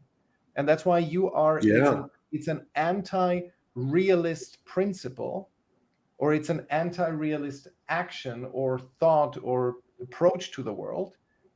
If you tell yourself that, oh no, it's like, no, profit maximization is not my goal. It's easy to convince ourselves that that difficult things are undesirable. Yes. And similarly, exactly according to this, I see the refusal of prospects, of executives that I speak to, when they insist, like our prospects who we spoke to, when they insist on the old ways of doing the work. I'm not saying that everybody needs to embrace every single fad. It's not. But if you are not really willing to look at what's happening, and you always put it away as, no, this is not for us, but it's the other industry where it's working. And if it's our industry, well, they have it in their company DNA. They can do this kind of demand gen thing. We are not set up for this, and all of that. Those are all anti-realist thought patterns that ultimately at some point will lead to a decay of the state. In this case, the business. Yeah. So precisely. I think sorry, go ahead. No, precisely. I just talked about this literally yesterday with one of my clients, where they have a leadership structure and a management team right now and a system of decision-making there's so many checks and balances where they can't make any change. They can't make any reforms. And so I told them the story of Sparta and their constitution. Sparta had so many checks and balances and so much of a commitment to the way things were, and where no one could reform anything. And the only thing that happened to the Spartan state was it just collapsed over 600 years. Yeah. And by the time the Romans got there, they saw a bunch of weirdos adhering to archaic customs that had gotten them nowhere. But for only a generation. Yeah. So. And that's why we have to get back to Burke ultimately, because it is so difficult to tell. This is ultimately the art of living well. It's so difficult to tell what needs to be changed. Sometimes a necessary change turns out to have been an aberration, a place where you should not have gone. And therefore, I have to of course, have to agree with Burke, where he says everything needs to be done with extreme caution. Every change that you engage in needs to be done with caution, but at the same time, it needs to be done. It needs to be at least tested. Sure. And thankfully, as we are standing on the shoulders of more and more giants, we can actually put somebody like Eric Ries on the shoulders of Burke. Yeah. We say he gave us a framework to try something out, to do a minimum viable product, to develop minimum viable skills, as you outline in your great book that I do want to mention again here, Don't Chase the Dream Job, Build It. Everybody should buy it. developing these minimum viable skills, you now have Eric Ries standing on the shoulders of Edmund Burke. Proceed with caution. Yeah. But at the same time, do experiment with new things. Do it in a way that it does not take a huge amount of resources. If you as a company, at least you see how demand gen is changing the world of B2B marketing, and you are not willing to close your eyes, dedicate half a full-time employee of their time to allow them to explore this going forward.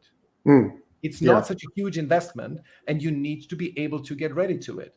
Chris Walker once recently he's a demand gen guru. He said that a company like GE, for example, in the spirit of realism, should have 2 people who only work on TikTok, of all things. GE, giant conglomerate. And he says a company like this should have 2 people all day and every day focusing only on figuring out how TikTok works. Yeah. It's their investment into an unknown future. It's not a lot. They're not betting the company on marketing on TikTok. But this is a realist principle. Well, and yeah, I agree with that. And I think here I've got just a series of statements of Machiavelli that I see have direct business translation. And it relates to what you're talking about right now, that I wanted to just bring up here. And this is kind of my is ought dimension, right? The is always greater than ought. And effectively, what you're saying is like, hey, there are these new ises of how people are succeeding in marketing. If a business is not willing to speculate a little bit with those new things, if they remain, we ought do what has worked, right? And don't properly engage in effective and reasonable innovation, then they're going to be left behind. And what Machiavelli says is, and speaking to the reason why he wrote The Prince in general, he said, "But it being my intention to write a thing which shall be useful to him who apprehends it, it appears to me more appropriate to follow up the real truth of the matter than the imagination of it. For many have pictured republics and principalities which in fact have never been known or seen, because how one lives is so far distant from how one ought to live, that he who neglects what is done for what ought to be done sooner affects his ruin than his preservation. For a man who wishes to act entirely up to his own professions of virtue soon meets with what destroys him among so much that is evil." And that's exactly what I think you're talking about. It's what we see within companies that don't engage in ineffective, innovative activities, or who innovate too quickly, right? But they're effectively talking about their own preferences of operation. Yes. This is the founder's dilemma too, right? People who found companies or who are initially there are typically the worst people in the world to run that company, because they're so baked in with everything they did to get it from 0 to 1. And they're just like, okay, well, I got from 0 to 1. So that means from 1 to 2, 3, 4, 10 is all going to be the same sets of ideas. And it's like, well, no, not at all. The world's changing. The economy is constantly changing. New technologies are coming out. The system has to be refreshed to an appropriate degree. So that is, in a sense, the is, and the ought becomes the old edifice of ideas that are romanticized and are fixed and never changing. Again, that kind of balances it. There's obviously the other ought of like, here's the guaranteed future. It's like, well, no, that's not true, right?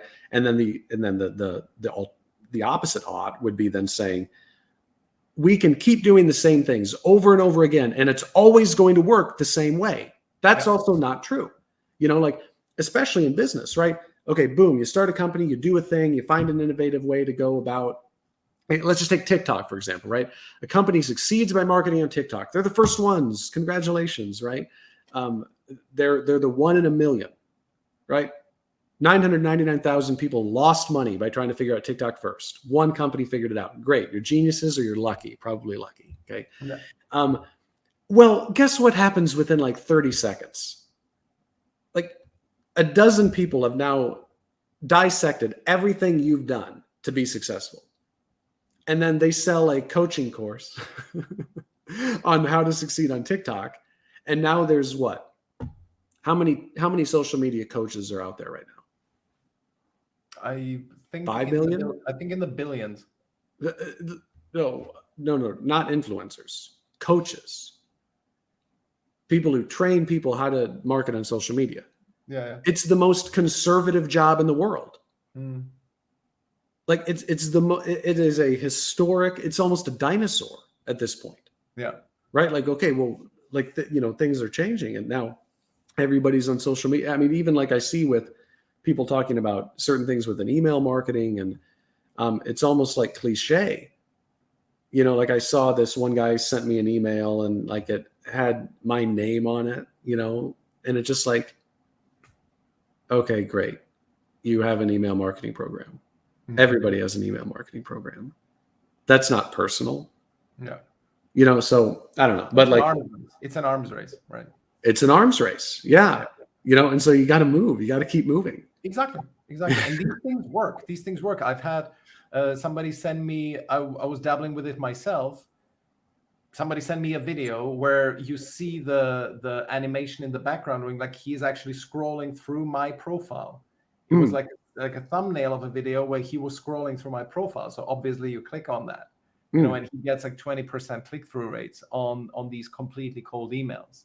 So it is an arms race. And yes, you need to invest in these things, not in all of them, but kind of strategically think. That's where you have to apply some strategic thinking and see, okay, what is actually likely to work. And then also because demand gen is such a fascinating topic because it is so principles based. It is so first principles based because it demands of you that you offer real value.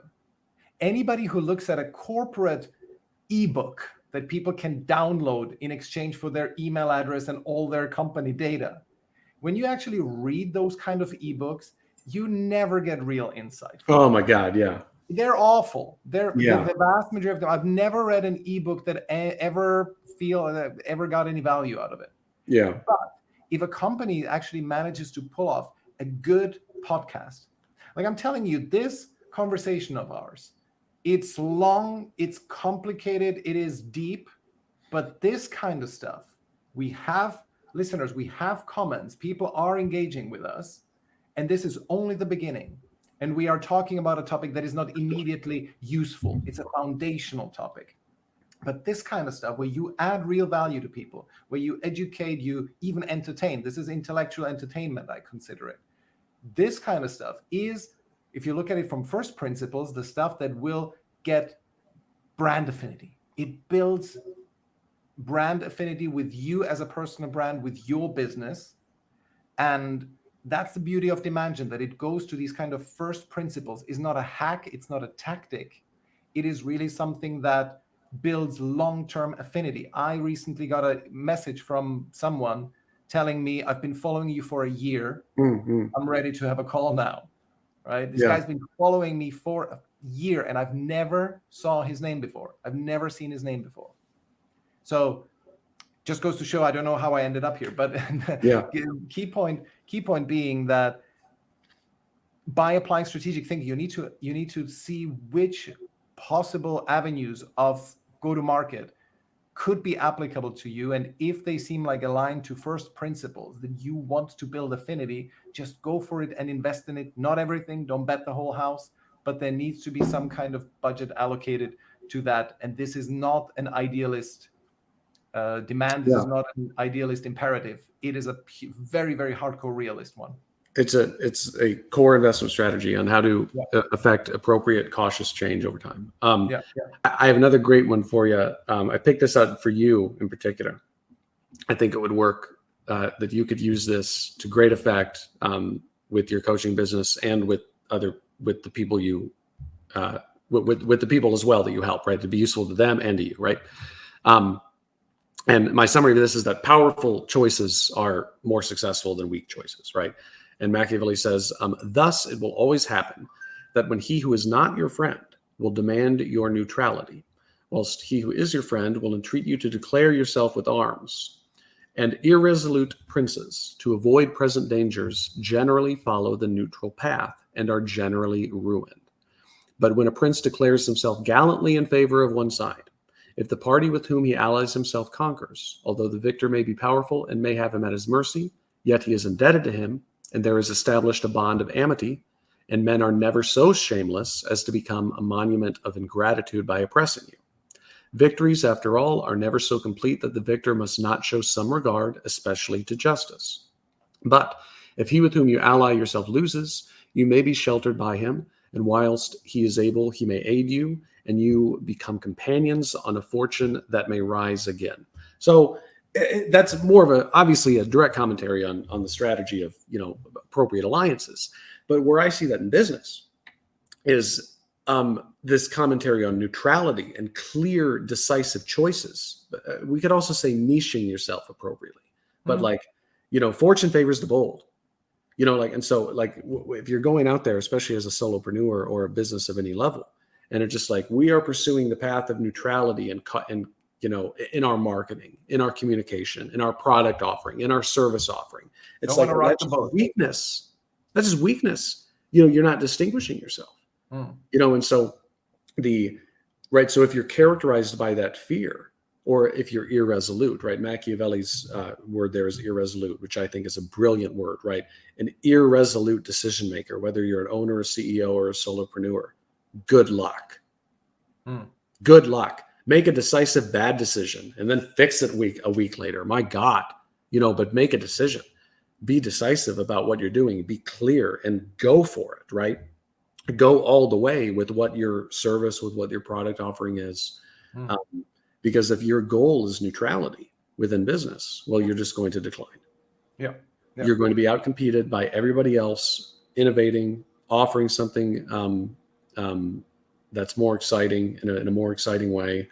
And obviously, I'm sure you see this all the time with people that you probably work with who are trying to figure out exactly what it is that they're doing, maybe, and are worried to put themselves out there and are worried to really make a clear statement about, I do this, I don't do that.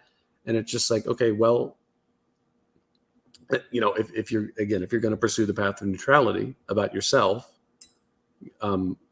then, you're not really going to find your clientele.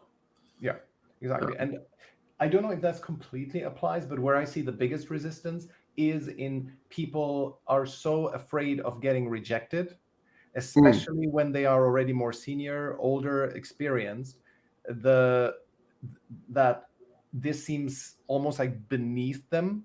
And I feel that it could apply in this context as well, because after all, if you don't open yourself up to failure and quantifiable failure, I pitched this product 50 times and it got rejected.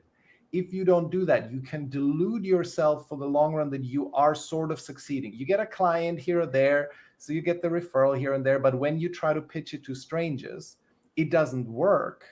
You never succeed. Then it tells you something about your product. And that's what I like about this quote, is that you need to ally yourself with something, with a hypothesis. Take that product and then market the hell out of it. Do the most you can to make as much money with it as possible.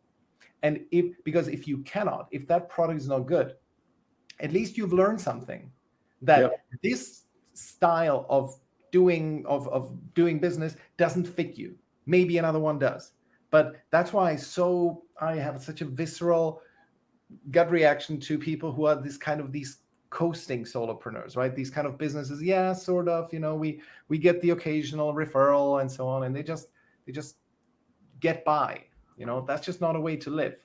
Neither from a personal standpoint nor from a business standpoint. So I very much resonate with the quote, powerful choices result in success eventually. It can take some time.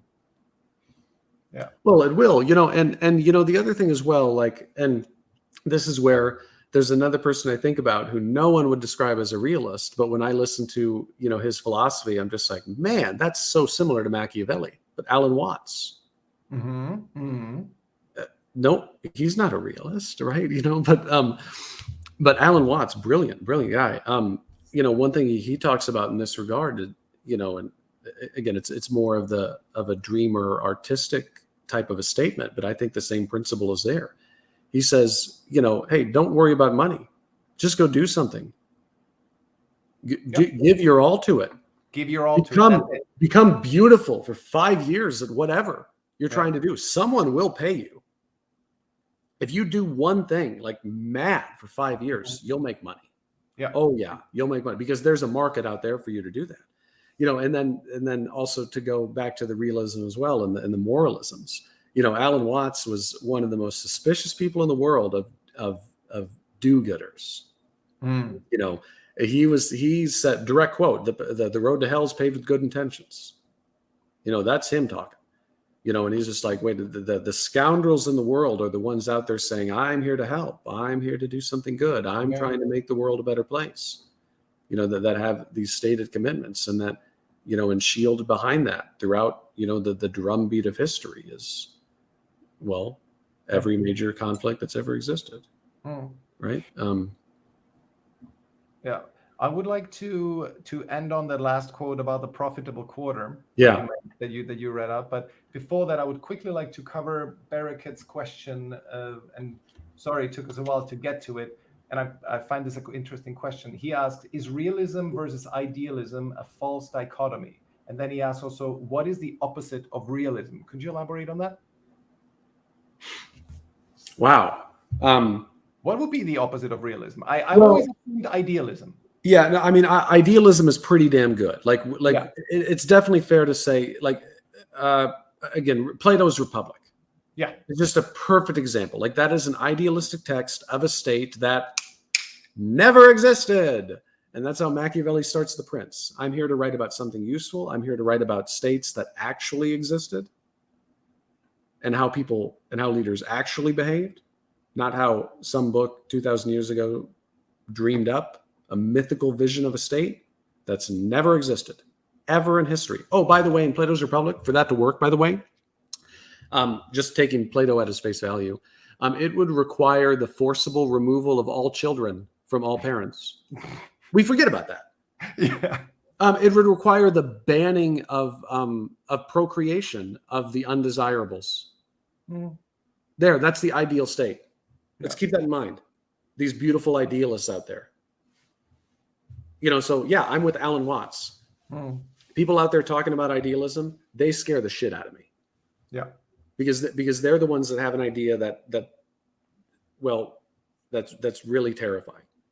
And if I were to talk about two really big idealists, Hitler, Stalin, some serious idealists, they had a beautiful idealistic vision for the world, according to them.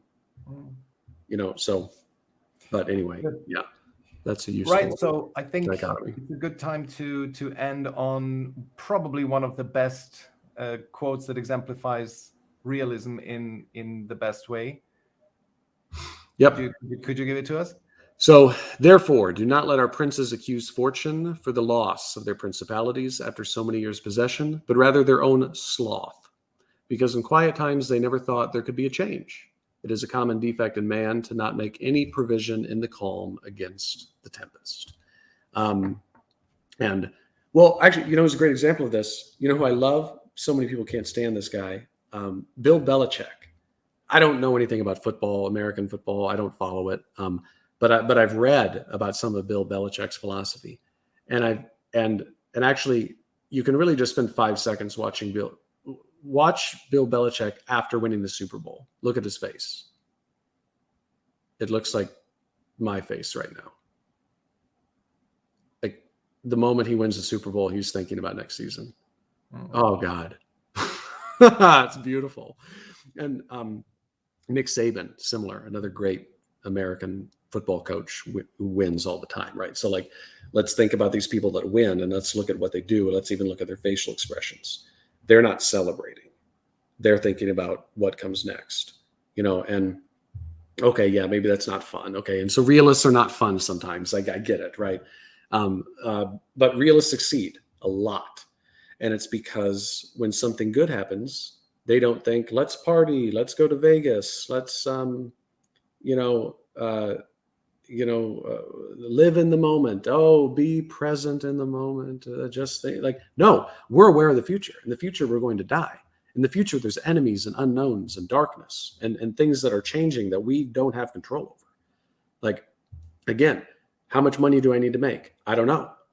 Who's trying to screw me 10 years from now? What problems exist in the world? Does my wife have cancer? No, but really, right? Those are the terms before us. Absolutely. So has my house burned down? Have my parents been robbed? Was my sister murdered and now I'm in a legal battle? yeah. But really, though, those things that's happening to people right now. The thing is, no. I think the problem is you are now not doing the best advertisement for realism, because it does not have to be as dramatic and tragic. It can be, and at some point, yes, everybody will die.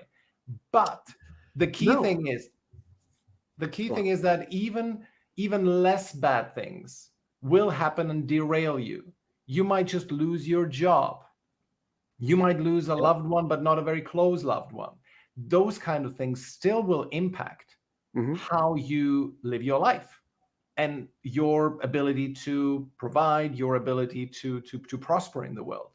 So it does not have to be the most extreme cases, but still be prepared for it. But wait a minute, those extreme cases are inevitable. I might become sick for 2 years. My clients might go out of business.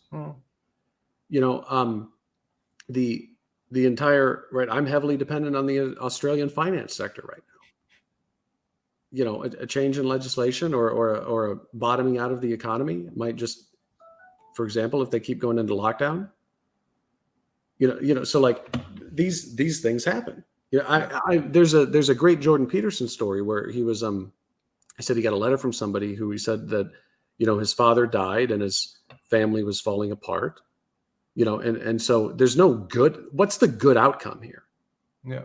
Right. So there's no good outcome there. But Peterson's advice to him was try to make it so you're the strongest person possible at the funeral.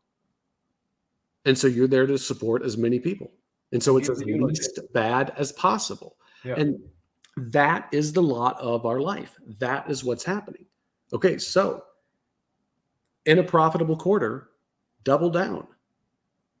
That's not something to celebrate. Exactly. You have to think about, well, we need another one and another one and another one. And it's okay, great. You're profitable. Keep going. What's next? And this is obviously how, my business has been doing very well in the past few years and has been growing, quite rapidly.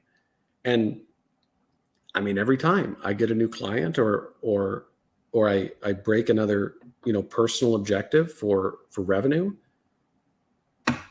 what's next? Exactly. I'm immediately there. Like, I mean, it's almost it is almost sometimes a little bit weird. Don't get me wrong. Like I don't know how to celebrate, honestly. And it is a strange thing, but it is because I'm constantly aware, wait a minute, there is a future. There is always this unknown future filled with potentially very disastrous things, from somewhat disastrous to extremely disastrous. And the best way I'm prepared against that is if I am maximizing my strength, my effectiveness, my talent, my knowledge, my profitability, my revenue streams, and simultaneously doing that for my clients. And well, that's how people should be thinking in business. And it's beautiful how a 2-hour conversation on realism can effectively be summarized and put a coda on by simply quoting the good old tale of the ant and the grasshopper. You don't know the tale of the ant and the grasshopper? I don't think so. No, I don't. Well, it's a fable by Aesop, where the ant is working, and the grasshopper is hopping around him all throughout the summer and telling him, "Look at you, why aren't you having fun?" And the ant says, okay, winter is coming. And he says, yeah, but when winter comes, it's all going to be fine. We're gonna get through. And then winter comes, of course, and the ant has stacked up supplies. It's cold outside, and who comes knocking at the door? It's the grasshopper. Yeah. Who says, "Could you let me in? It's warm in your cabin, and I'm cold outside." And he says, it has a cruel ending, because the ant says, "Well, you insisted on having fun. This is what you reap what you sow." So it's a very simple story. I've learned it as a kid. We were read fables by Aesop fairly frequently, and so that was one one of the core lessons that it's as simple as that. You reap what you sow. And we see it's an application of a realist principle. Bad things will happen, not that they might, they will. So provide for that time. Well, and I maybe have to add one more thing at the end of that, just because it reminds me of something else as well. Like just to not give a bad advertisement on realism, maybe I struggle with celebration. I get that, like I'm not going to go out there and be like, I accomplished this great thing, but I do really like my life. Really, like, it's just like I'm having a lot of fun. Like I love my work. I love my clients. It's challenging and engaging and unique. And I deal with such unique and curious problems almost randomly, day by day. It's remarkable, almost like what I have in front of me. And my wife has not had to work for 5 years, and she will, if I keep doing this, she'll never have to have a regular job again. She gets to pursue purely artistic, creative pursuits, which means also we eat very well because she has time to cook. And I have a better meal than I think almost anyone in the world every single day. We play tennis every afternoon because we have the freedom to do that. We're building and designing our own house. It's our first house. How many people design their first home? And this is like our dream home on a bunch of land in a forest in the middle of nowhere. We have privacy, so it's like, well, wait a minute, that's realism too. And, because of that, if we look at all the economic upheavals that have occurred in the past few years, I've never needed to go protest on the streets. I've never needed to beg. I've never needed to ask for help. I haven't, and my wife hasn't either, by extension. And so it's just like, well, that's pretty damn fun.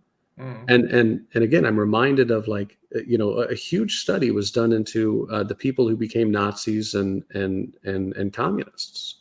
The people who took up extreme political views and became quite barbaric. And it's found that the people who did that were the ones who were unhappy and who didn't have very much economic mobility. So it's like, well, I might as well pick up arms.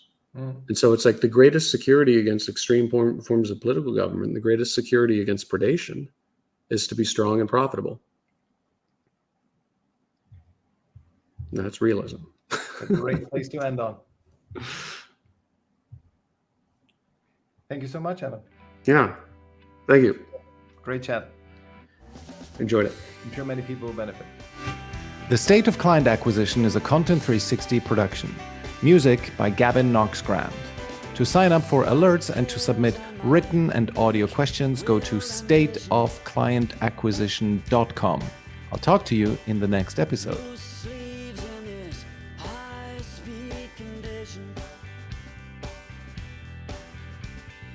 Montreal girls in the tail end of winter. Caffeine burns, wide awake dreams in color. Blood on my hands in this open heart journey. And infinite numbers, rapid fire across the country.